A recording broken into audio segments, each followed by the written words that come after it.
Bonjour, bonsoir, bienvenue dans cette petite vidéo, on va s'intéresser un peu à la thermodynamique, voilà, donc c'est un gros chapitre de prépa. On va regarder un peu ce que c'est que la thermodynamique et qu'est-ce qui se passe, voilà, quels sont les différents principes qu'on utilise, quelles sont les variables qu'on utilise, qu'est-ce que ça veut dire, tout ça. On va un peu démystifier toute la thermodynamique de prépa. On va faire un tour d'horizon rapide, hein, on va pas trop rentrer dans les gros détails techniques, ça va rester quand même en surface, mais suffisamment pour que vous puissiez comprendre plus facilement. Voilà, avant ça quand même, ça fait un petit moment là que j'ai pas fait de vidéo, en tout cas plus longtemps que d'habitude.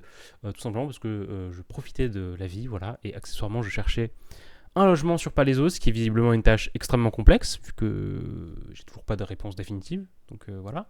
Peut-être que je vais dormir sous un pont l'année prochaine, mais bon, on verra. Voilà, sur ce, sans plus attendre, on va entamer tout de suite ce petit tour d'horizon, cette petite exploration de la thermodynamique, pendant que je disparais en haut à droite de votre écran. Voilà, donc en gros, il y a deux grosses parties, hein. Donc d'abord le principe général de la thermodynamique, voilà, pourquoi on fait la thermodynamique, qu'est-ce que c'est, etc. Et dans un second temps, on verra les différents concepts un peu plus techniques et les différentes formules qui viennent avec. Donc, pour remettre un peu dans le contexte, la thermodynamique, c'est de la vieille physique, entre guillemets, hein, c'est-à-dire que ça date du 17e, 18e siècle, en gros les débuts de la thermodynamique, et ça a continué à se développer jusqu'au 20e siècle, puisqu'après on a eu la physique statistique, etc. Je vous invite à aller voir d'ailleurs la vidéo sur la physique statistique, qui explique pas mal de détails techniques qu'il y a en thermodynamique qui sont un peu passés sous le tapis. Voilà. Mais donc en gros, c'est quelque chose qui est relativement vieux et qui s'est développé pendant très longtemps. Pourquoi tout simplement? Parce que c'est très utile la thermodynamique dans tous les processus industriels. Ça permet de tout connaître, en gros, c'est l'idée. Et donc c'est quelque chose de très important en physique. Et donc sans plus attendre, voilà, on va regarder un peu. Donc par exemple, la première chose qui pourrait se passer, c'est imaginer que vous avez un gaz, voilà, qui occupe un certain volume de l'espace. Vous avez un piston et vous voulez essayer de compresser ce gaz. Donc vous prenez votre piston et puis vous appuyez comme ça sur votre gaz. Vous regardez ce qui se passe. Le gaz va se compresser, peut-être la température va évoluer. Voilà. Il y a des choses qui peuvent se passer et c'est naturel de se demander donc qu'est-ce qui va se passer. Et en gros, c'est ça le but de la thermodynamique. Donc pour ça, qu'est-ce qu'on fait? La première chose, et c'est vraiment le plus important, c'est d'essayer de parler un peu de ce que sont les systèmes thermodynamiques, puisque comme en physique, quand on veut appliquer un théorème de mécanique, il faut l'appliquer au bon système dans le bon référentiel. Quand on est en thermodynamique, si on veut pouvoir faire quoi que ce soit, il faut définir le bon système pour avoir les bonnes variables et pouvoir avoir les bonnes hypothèses qui vont bien pour travailler. Donc voilà. La première chose, donc, c'est le système. Alors, vous connaissez les systèmes. En gros, vous avez les systèmes ouverts qui peuvent échanger de la matière, ils peuvent tout échanger avec l'extérieur. Vous avez les systèmes isolés. Donc, c'est ceux qui ne peuvent pas échanger avec l'extérieur. Et puis, vous avez les systèmes fermés qui carrément ne changent pas de matière du tout avec l'extérieur. Voilà, puisque les systèmes isolés, vous pouvez par exemple échanger avec des rayonnements, etc. Mais voilà, y a pas de... pour les systèmes fermés, il n'y a pas de matière du tout qui bouge. Bref, plus important, donc une fois qu'on a ces systèmes, on peut regarder du coup les variables qui vont nous intéresser. Donc ici par exemple notre système ça va être notre gaz qui est contenu dans notre volume.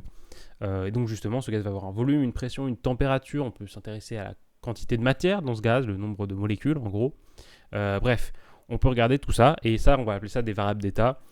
Pourquoi? Parce qu'en fait avec ces variables on peut décrire l'état de votre gaz. C'est-à-dire qu'il suffit en théorie de connaître sa pression, son volume, sa température, et puis vous pouvez à peu près tout dire. Par exemple, vous pouvez savoir est-ce que votre gaz il va changer d'état, c'est-à-dire est-ce qu'il va devenir un liquide, est-ce qu'il va, je sais pas, d'un coup se mettre à augmenter beaucoup de volume. Bref, vous pouvez en gros connaître l'état physique à partir de ces variables, et donc elles sont relativement très utiles, et c'est pour ça qu'on étudie leurs variations. Et donc voilà.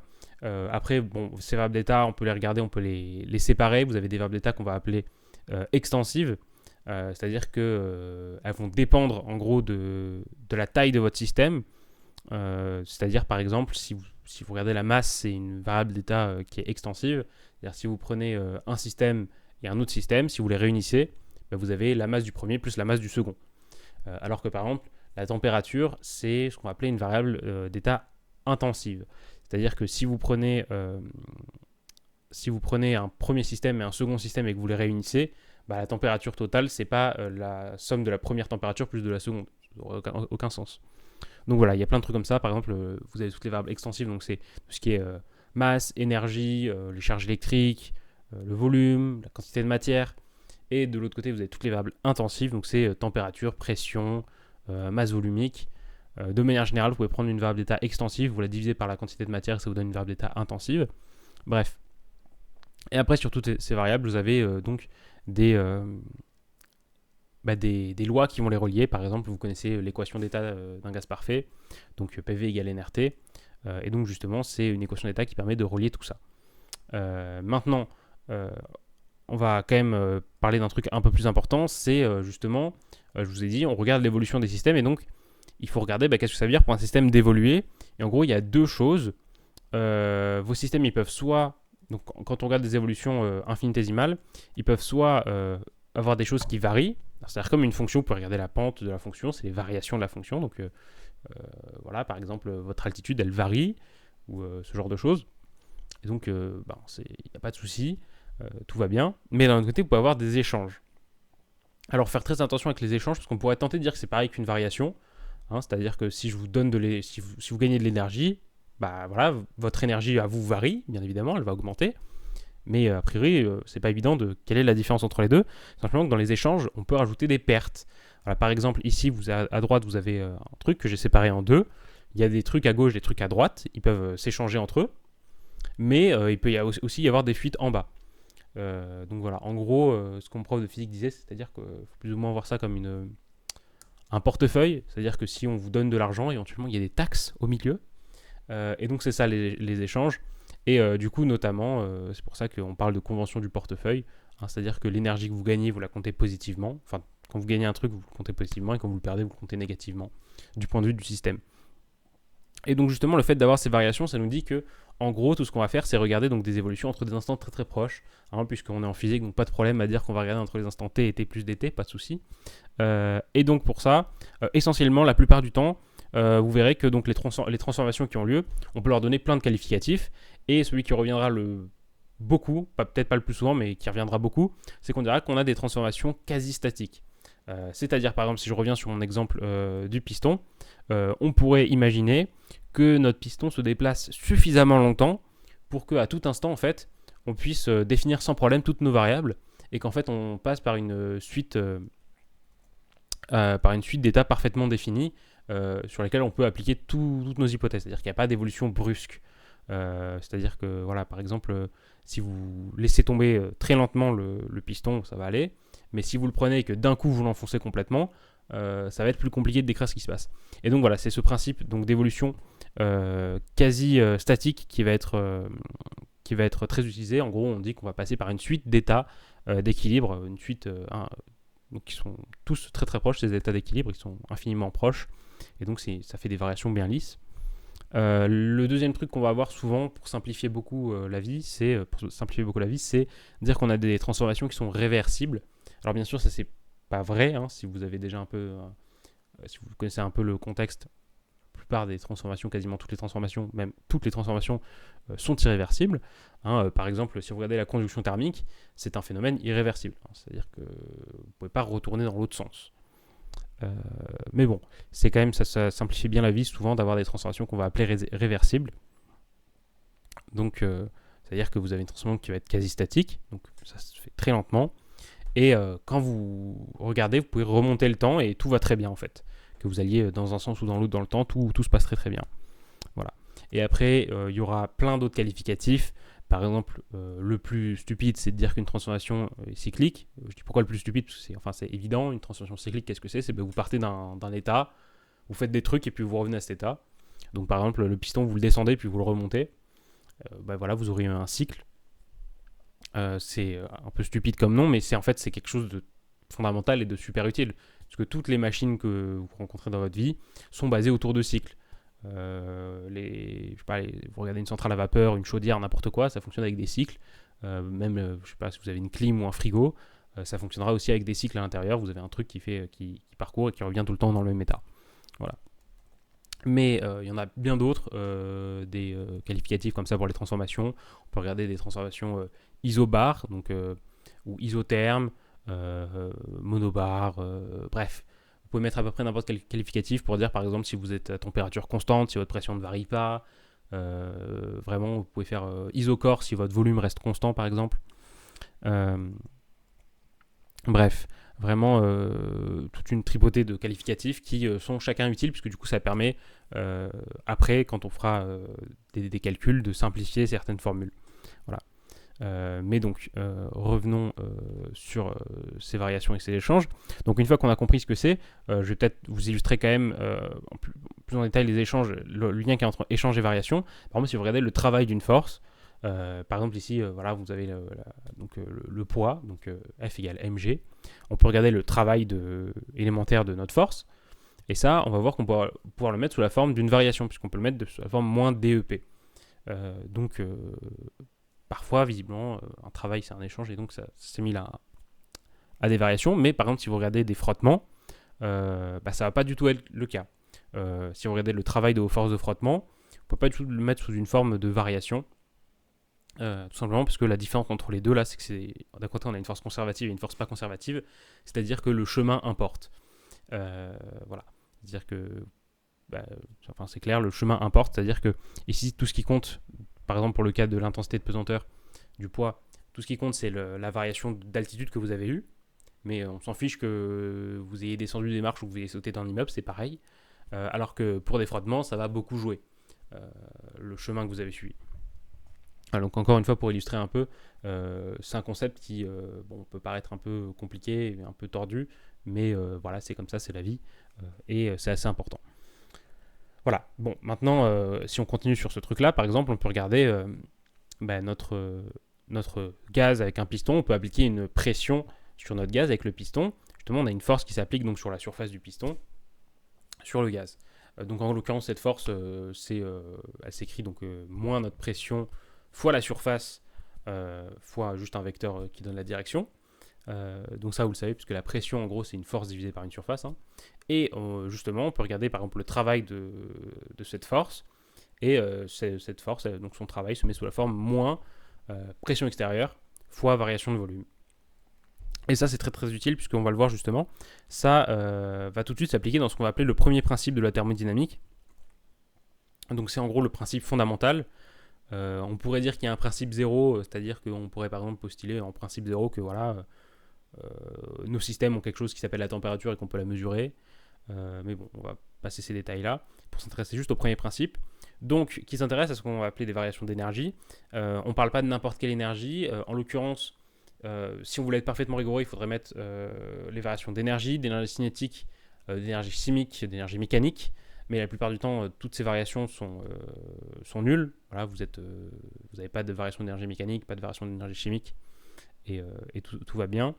Pas de variation d'énergie cinétique aussi. Et donc, on va juste avoir notre énergie U, qui est l'énergie qui provient en fait de la physique statistique. Donc, je vous renvoie à la vidéo sur la physique statistique où j'en parle. On peut s'intéresser donc à cette énergie U et puis regarder sa variation. Donc, d'après le premier principe, donc c'est un postulat qui nous dit que cette variation d'énergie, elle se met sous la forme un travail élémentaire, donc delta W, plus un échange thermique, delta Q, qui représente un peu les deux gros modes de transfert d'énergie.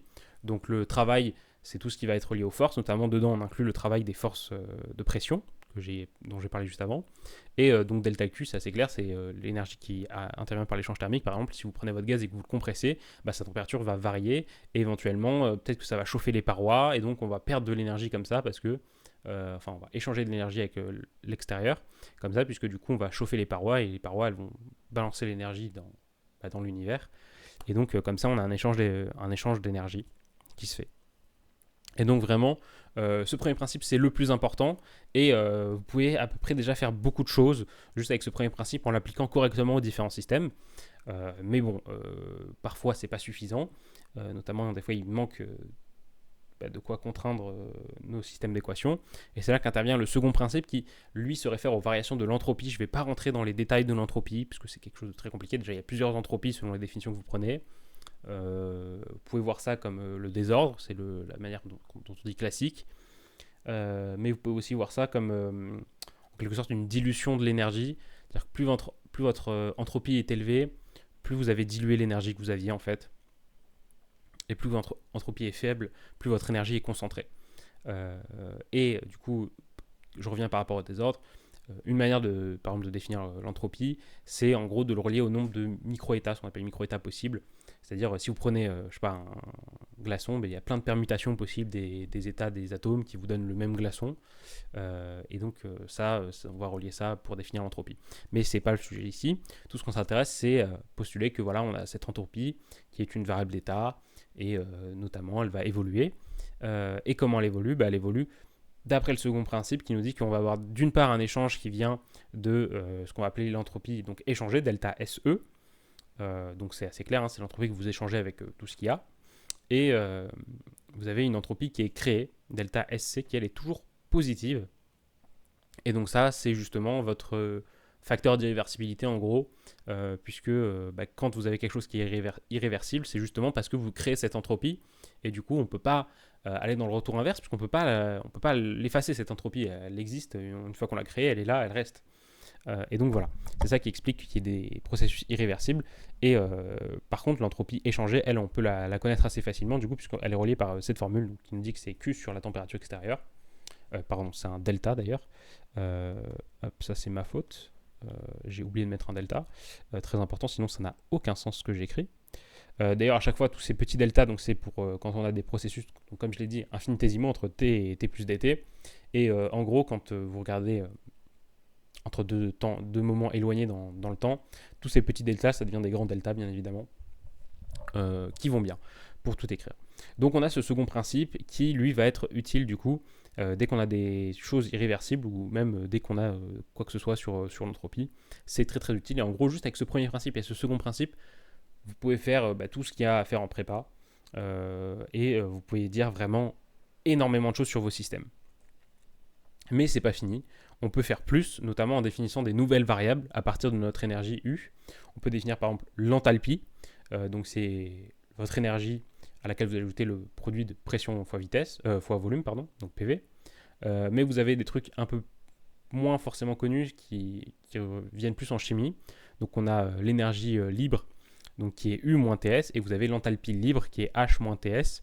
Et donc tout ça, c'est des variables qui sont pertinentes en fait dans certains contextes. Par exemple, quand vous avez une pression qui est fixée, quand vous avez un volume qui est fixé, quand vous avez une entropie qui est fixée, quand vous avez une température qui est fixée, bref.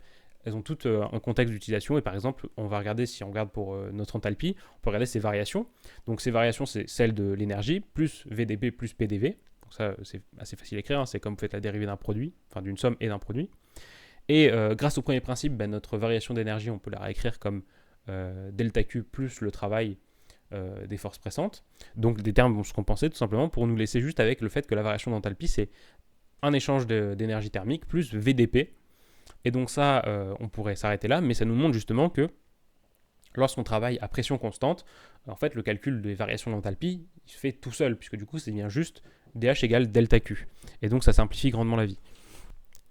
Et donc voilà, comme ça, on voit qu'il y a des contextes dans lesquels ces variables prennent tout leur sens. Donc comme je l'ai dit, à pression constante, par exemple, l'enthalpie est très facile à manipuler. Et donc ça vous donne plein de diagrammes.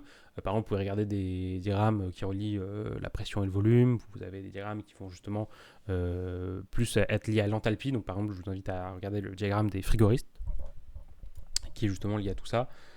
Et justement, tous ces diagrammes, ils nous permettent de déterminer nos variations en traçant nos cycles dessus, en fait. Puisque, comme je vous l'ai dit au début de la vidéo, parfois on peut s'intéresser à des transformations qui ont des choses assez particulières, par exemple des transformations qui se font à pression constante, etc.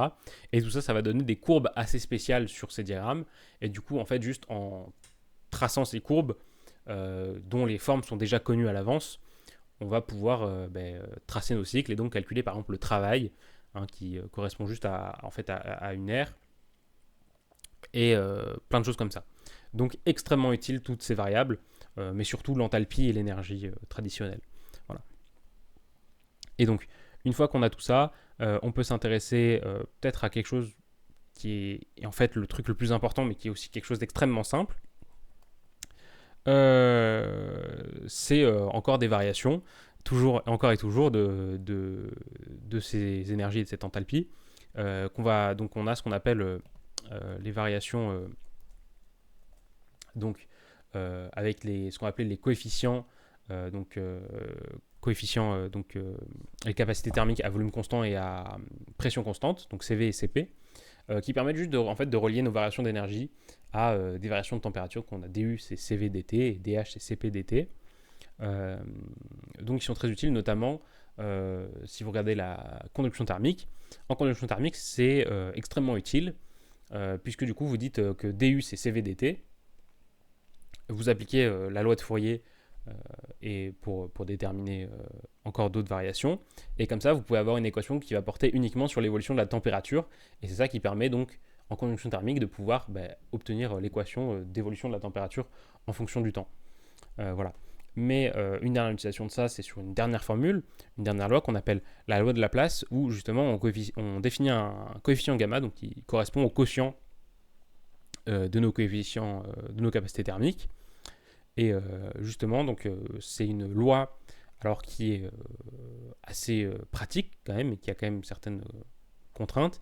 C'est une loi qui s'applique donc quand on a une transformation qui est adiabatique réversible. Et donc elle nous dit simplement que PV gamma, donc V c'est le volume à la puissance gamma, est constant. Voilà. Donc ça paraît d'être pas grand chose, mais en fait c'est très très utile. Notamment on peut, de cette formule, on peut en dériver d'autres, avec la loi d'état des gaz parfaits, hein, donc PV égale nRT. Par exemple, vous pouvez dire T V gamma moins 1 est constant, ou T gamma P1 moins gamma est constant. Et ça, c'est très très utile. Par exemple, si on veut déterminer ce coefficient gamma, il y a une expérience toute simple à faire. Vous prenez une colonne avec de l'air. Donc voilà, une petite colonne. Vous mettez un réservoir donc, en bas avec de l'air. Vous en mettez un second au-dessus. Et vous mettez au milieu, vous mettez un petit pavé, un petit galet, n'importe quoi, bref, quelque chose qui touche les parois. Et en appliquant, donc, avec les bonnes hypothèses, en appliquant la loi de Laplace, vous avez des équations qui arrivent, vous faites un petit développement limité, et vous pouvez déterminer à partir de l'évolution de votre galet, vous pouvez déterminer une valeur approchée de ce coefficient gamma. Bref, c'est très utile, c'est un paramètre thermodynamique comme un autre finalement, mais voilà, tout est très utile. Bref, et donc comme je l'ai dit, on va continuer donc avec quelque chose de très très important et de très très simple, c'est l'efficacité, donc qui est assez facile à définir, hein, c'est juste votre énergie utile sur votre énergie dépensée. Et pourquoi je dis que c'est très très utile?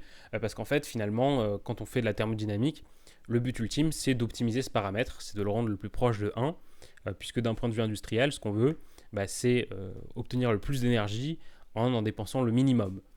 Et donc, il faut essayer de rendre ce facteur le plus gros possible.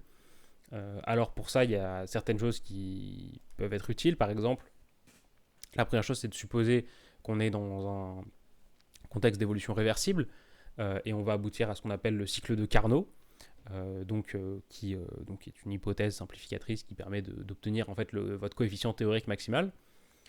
Et par exemple, à partir de juste ce cycle de Carnot, ce qu'on peut déduire déjà, c'est que si vous avez une machine thermique, c'est-à-dire une machine qui fonctionne avec une source chaude et une source froide, si vous voulez optimiser votre coefficient, donc votre rendement, il faut avoir l'écart de température le plus élevé possible. C'est quelque chose qui semble évident, mais on peut le montrer comme ça. Et il y a plein de choses à dire, mais voilà. On va en rester là pour aujourd'hui. Je vous invite à regarder de votre côté, à essayer d'appliquer les lois que je vous ai décrites sur des exemples assez simples. Je vous ai dit, par exemple, prenez du gaz comprimé par un piston, ou vous pouvez faire l'inverse. Si vous avez du gaz et que vous relevez le piston, vous pouvez regarder ce qui se passe. Il y a beaucoup de choses à dire, c'est un chapitre extrêmement complexe, et donc forcément là en 20 minutes on n'a pas le temps d'expliquer grand chose, c'est juste faire un petit tour pour essayer de comprendre un peu de quoi on parle, mais j'espère que vous aurez apprécié cette vidéo. Voilà. Il y aura encore des vidéos qui arrivent, bien évidemment. Je n'ai pas encore décidé sur les sujets par contre, mais on verra bien. Vous connaissez la routine, évidemment. L'abonnement pour ne pas rater les prochaines vidéos, pouce bleu, pouce rouge, commentaire si vous avez des avis, des questions, n'hésitez pas, j'y répondrai. Et sur ce, c'était Adam. Je vous souhaite une bonne journée, une bonne après-midi, une bonne soirée. Je vous donne rendez-vous bientôt pour une prochaine vidéo. Ciao tout le monde!